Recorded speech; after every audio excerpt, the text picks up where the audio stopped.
Who you're holding responsible for the situation we're all in? The orange man, unfortunately.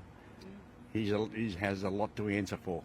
Well, we've seen fuel supply shortages hitting the regional areas, and now it has spread into the metropolitan. We're here at the Yugo in Baulkham Hills in northwest Sydney, which has been without fuel for days. Very confused customers driving in and then having to drive back out when they see all of these out of order signs on the Bowsers. Gary, were you expecting this when you came in to fill up today? I wasn't. I was hoping I'd get some, at least a little bit. Seems like it's either empty or really high prices. Is that what you're finding? Not so much in overseas where I was, but it was just shortages. The prices hadn't really rocketed at that point. Yeah. But now they're here.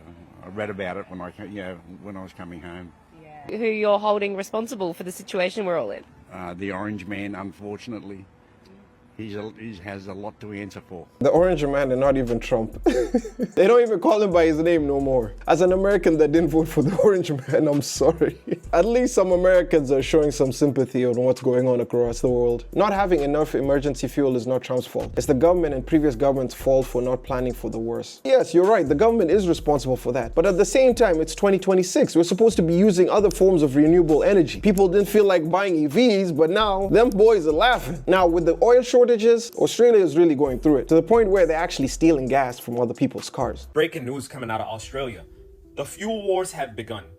Not the fuel wars in the Strait of Hormuz. The fuel wars due to fuel siphoning from cars in Australia. Now, cars that are parked out on the street are having their fuel siphoned in Kenton, Victoria. Farmers are also having their fuel stolen and siphoned on their farms in Victoria. Now, I am sending this message to the beautiful people of Australia. I know times are tough. I know times are hard, but y'all cannot be that down bad. The world is trying to come together to find a solution in the Strait of Hormuz. Now is not the time to steal from your neighbors. These are drug addict activities. I'm gonna need you to kindly, if you are in Kenton, Victoria, Australia, or anywhere in Australia, I'm gonna need you to kindly go back to the cars in Australia and put the fuel back inside of the cars, because no way you are this down bad out here stealing fuel. And you know who's responsible for this? The man of peace, the one who created the board of peace, causing people to go out there and commit crime. This guy here, he must have thought the price included the pump. They told me no jerry cans, and you got the whole fucking pump. Where are you going? This guy here, he must have thought the price included the pump. They told me no jerry cans, and you got the whole fucking pump. Where are you going? I swear, Australians crashing out is so funny, my God. The guy who took the whole thing with him, bro. I don't blame you. Times are tough. Australian government wants me to work from home or walk to work because they have propagated the fuel crisis. The Australian government has shut down nearly every single oil refinery since the 70s, which means now we have to import 90% of our fuel. Then the government supported the big orange man going into Iran. They weren't even like, hey, maybe do it, maybe don't. They were like clapping. They're like, yeah, go into Iran. Let's fuck it. Let's fuck around and find out, see what happens. And now everyone's talking about the Strait of Hormuz and no one's talking about the Epstein Island. And I have to pay fucking $2.99 to fill up my car.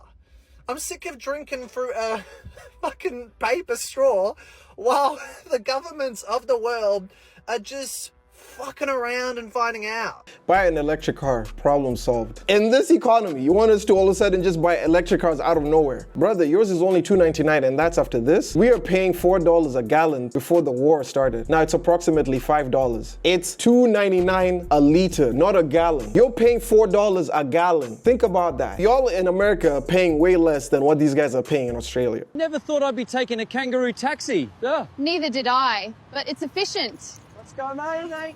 We're off. Low-key, that looks like fun. I would go with this all day, no lie. No.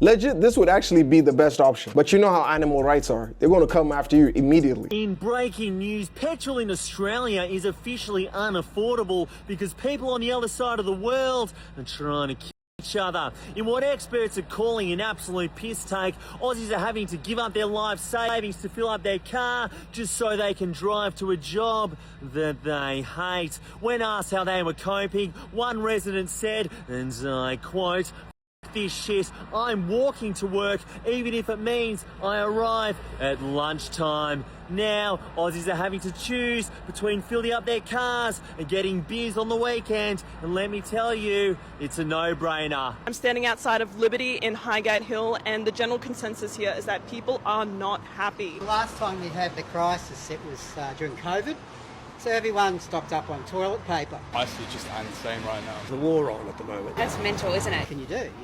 Worrying doesn't help. Fuel prices have been rising exponentially every single day. I feel like it's a lot. It's like hard with, rising costs and all the other things. Yeah, it's making it harder to, have your independence and go all different places. Fueling up a full tank today, or? 25. $25? Just 25, yeah. In hopes that probably along my track I could find something a bit more cheaper. Now it's actually significantly higher, but I suppose my reasoning is that it will only get even higher. Many people are still coming out and buying fuel because they have to get around. Dude filling up jerry cans is the problem. He's creating excess demand. Panic buying literally causes shortages. So you think this one gentleman here filling up his cans is causing the prices to go up? Him filling his cans is not going to change the price of anything. Like, we already know the demand is already high because there's a very short supply coming out of the Strait of Hormuz. Hey, can everyone do me a favor real quick and stop talking about panic buying of fuel? Couple of things. First is, if you think Baz and his jerry cans caused hundreds of service stations across Australia to have no fuel at all and spiked the price by $1.20 in 2 weeks, you got rocks in your fucking head. It's not Baz. The second thing is, even if Baz is hoarding fuel and panic buying, let him go. He is just responding to the signals that capitalism is sending us at the moment, which are, you might not be able to get fuel next week, and if you can, it's going to go up by 10 cents a day every friggin' day until you can't afford it. Like, of course people are buying fuel.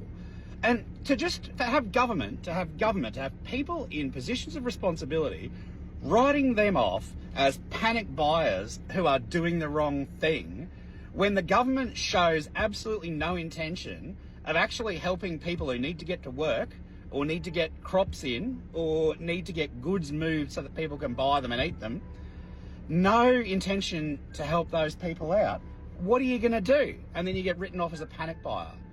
It's bizarre. Yeah, people are just filling up to get a cheaper price. That's not panic buying, it's saving money. I would say the consumption is no different to long weekends and Christmas peak holiday seasons in some regions. Before we start having a go at all the bloody immigrants, or the left, or the right, or socialists, or in Australia, let's start thinking about who's f***ing us all over together right now. Because Australia has 25 days of fuel, of sovereign fuel reserve in the tank. Now, this is something that has been a managed decline by bipartisan governments over decades.